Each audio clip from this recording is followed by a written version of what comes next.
Hello everybody, we're going to be working on section 4.5, which is defined as slope. It's going to be a 2-day lesson at the minimum. It could be more for some of you.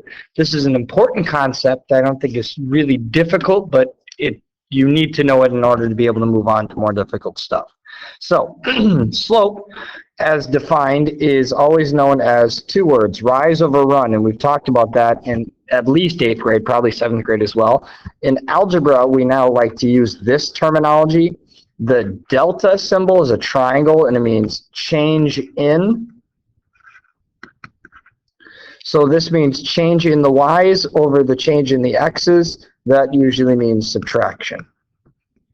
Okay, so just a little bit of a trick there. It is usually a fraction. Slope is almost always a fraction of some kind.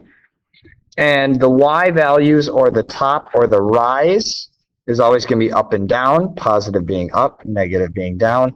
X's are left and right on the bottom. It's always going to be plus is right, negative is left. So moving on to some examples. Well, real quick, it's always going to be a line, and there's always going to be 2 points that you're identifying, that being the change in the x's and that being the change in the y's. Always will make a triangle of some kind. Okay, now just some examples. We're trying to find slope of two lines, so we need to know that ordered pairs are always x comma y because they're alphabetical and x's comes before y's.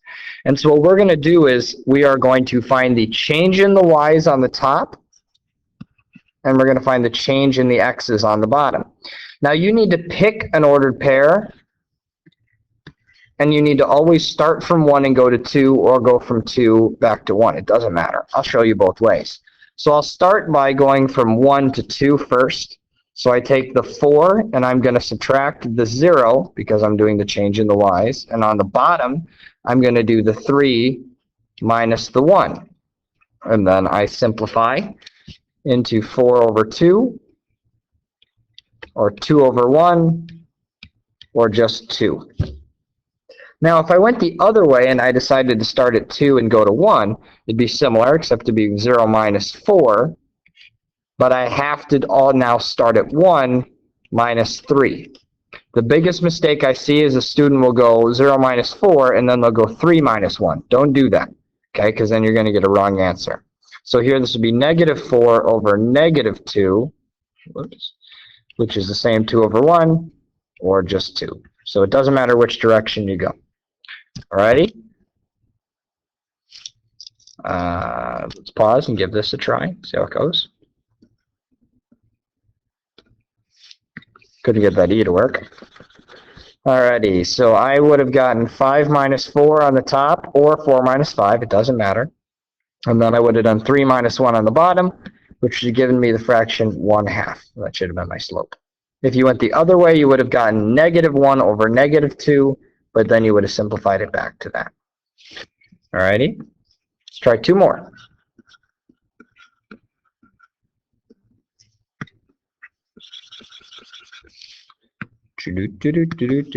Okay, so this one, now that we have a negative introduced, it's a little different. So on the top, I'm going to go 5 minus 0, and then I'm going to do 3 minus a negative 2. So that's 5. Minus a negative is like addition, so I'm going to add. And so my slope should be 1. On the bottom, I'm going to go 7 minus a negative 1. And on the bottom, I'm going to go negative 1. Whoops, I went backwards there. See, that's the mistake that you're going to make. I made it first. 2 minus a negative 1. So I should have gotten 8 over 3. Alright, if you have questions, bring those to class tomorrow. Now, if we're finding slope from 2 points on a graph, we need to find what we call corners on a graph, places where the graph hits on the corner. Now, I gave 2 of them to you. This is also a corner, this is a corner, this is a corner. Now, the cool thing about these graphs is that you could write out the ordered pairs and then solve. So I got negative 4, 0, that's right here. And then I have 0, 2, that's right there. And if I subtracted, doing what we just learned, I would have gotten 2 minus 0 over 0 minus negative 4, which should have been 2 over 4, or 1/2. But because we know slope is rise over run, if we're looking at a graph, we can simply count. So I have to go for how much do we rise from here to here? I go 1, 2. How much do we run from there to there? 1, 2, 3, 4. So my slope would have been 2 over 4, and I just want to simplify into 1 over 2. So if you have a graph, you can just count it. You don't actually have to do this method. It's just kind of a shortcut. Okay, 2 other special things about slope.